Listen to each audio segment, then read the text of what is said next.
On today's Biz Talk, this is a clip I caught while shooting another video with Tracy. We got into the conversation of pricing specifically.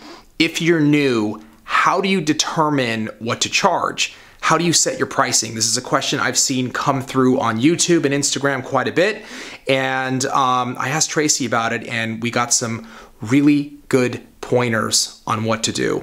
If you're new, you're gonna get a ton of value out of this. I hope you enjoy it. Check it out.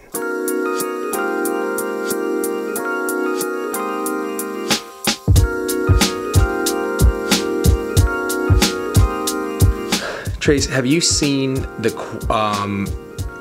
there was a couple people asking, I don't know if it was Instagram or if it was on YouTube, like beginners asking, how do I set my pricing? Like, I'm just starting out. How do I set my pricing? And I actually thought that was a really, really good question. It's a really good question. Because when you're starting out, like, obviously your work is, I mean, there's some people that are gonna start out and be better than others, right? Like, there's gonna be some people that have different levels of skill and talent. Yeah, I mean, in the beginning. They may have been doing nails for quite a while themselves, but then they, just haven't had that license yet. So right. They're kind of ahead of the curve. Right, but I think that it's an interesting question. How do you set up your pricing? Like, how do you do it? It's really kind of interesting, and I think I'm always stressing trying to find that salon that will really help you. Yeah.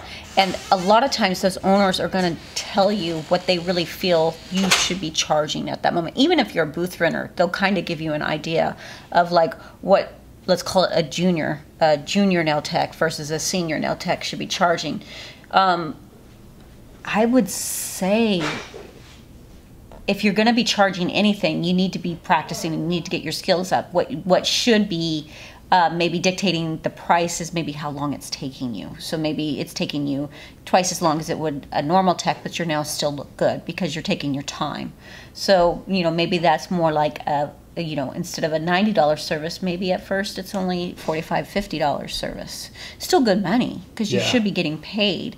But the client understanding that because that maybe you're a junior nail tech, the cost is cheaper, but there's going to be more time required. So if somebody is, if they're booth renting, so let's go through an actual like example. If somebody starts working in a salon, talk to the salon owner. Is that what you're recommending? Totally get their advice. They've been doing it for a long time. They know their market. They know their clientele that comes in. Right. So they really know what that threshold of pricing's going to be better than you will. What about other techs? Like, do you check in with the other techs that are booth renting in that area, in that salon, in that area as well? I think it's if you can, if they're willing to share information, it's vital to get that information from other techs. They're more experienced than you, so why not absorb as much information as possible? And there are techs out there that are willing to share. On the other hand, there are some techs that will not share. If I'm starting a salon, I would imagine doing some research of salons in the area, whether they're a walk-in salon, whether they're appointment only.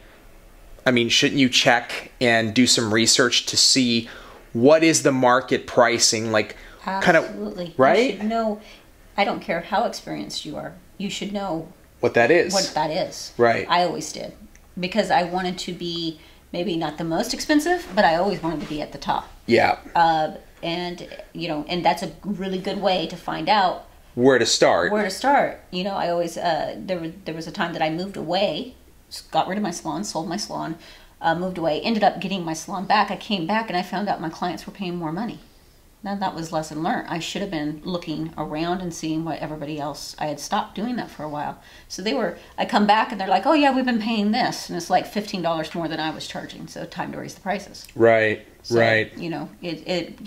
Call, even, I hate doing that, but call and act like you're a client and get the pricing, or a lot of stuff is online anymore. Well, it is online, but there's nothing wrong with calling a nail tech or a salon and saying, what do you charge for your services? Right. You know, there's nothing wrong with that. I think that's perfectly fine and normal. It's called market research. You need to understand your market. So wherever someone is, that's probably a good place to start. Like, that was the thing I was having a hard time was, where do you start? And you start with checking your market is good. Talking to the salon owner, if you're booth renting, talking with the salon owner is probably a very good thing too, getting advice. And then setting your start. And then I really like what you said too. Sorry, I'm jumping around like all over the place, but I like what you said also about time. You know, if you're taking 2 hours to do a set, you shouldn't charge $200 or, you know, whatever, even $90. I think you gotta be careful about how much you're charging based on the time it's taking, what it should take you versus how much time you're taking. For new techs. For new techs, that's what I'm saying. There are some very experienced techs that spend 4 or 5 hours on nails, but they're making this incredible art. Oh, no. Different story. That's why I'm saying it's how long it should take you versus what it is taking you. If there's a set that should take you 45 minutes, but it's taking you 2 hours, you should not be charging double the price of somebody that does it in 45 minutes, correct? I agree. Right, Yeah. So that's what I'm saying. If a set takes you 4 hours, but it should take you 4 hours because there's so much detail and so much art, well, then you need to charge 4 hours worth. Yeah, you need to be getting paid. Right. It's kind of like we were discussing with the stilettos. They take longer, I charge more. Right, exactly. That's what I'm saying.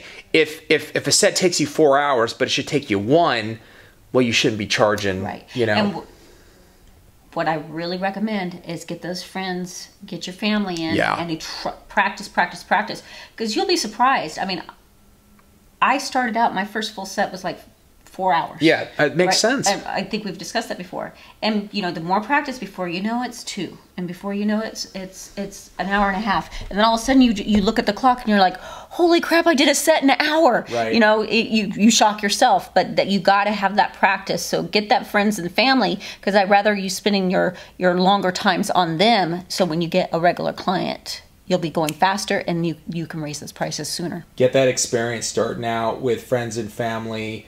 And then when you, that's a great piece of advice.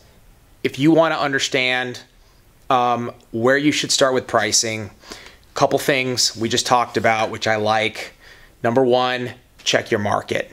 See what your market, and you got to check all salons, from, you know, salons that take walk-ins all the way to ones that are book solid and don't take walk-ins. You need to see what that is. Nail art especially too. Check that market. See what they're charging for nail art and the type of work they're doing. That'll give you a good gauge. Next, talk to the salon owner. You know, if you're booth renting, talk to other techs in that salon to kind of get an idea. Look at your time. I love that as well. And then finally, what Tracy just said is work on your friends and family to get that experience going.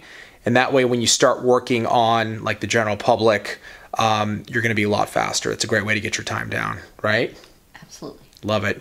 That's what you got to do. I just wanted to address that question because I've seen it come up a couple times and I thought it was a really good question. Thank you, Trace. Not a problem.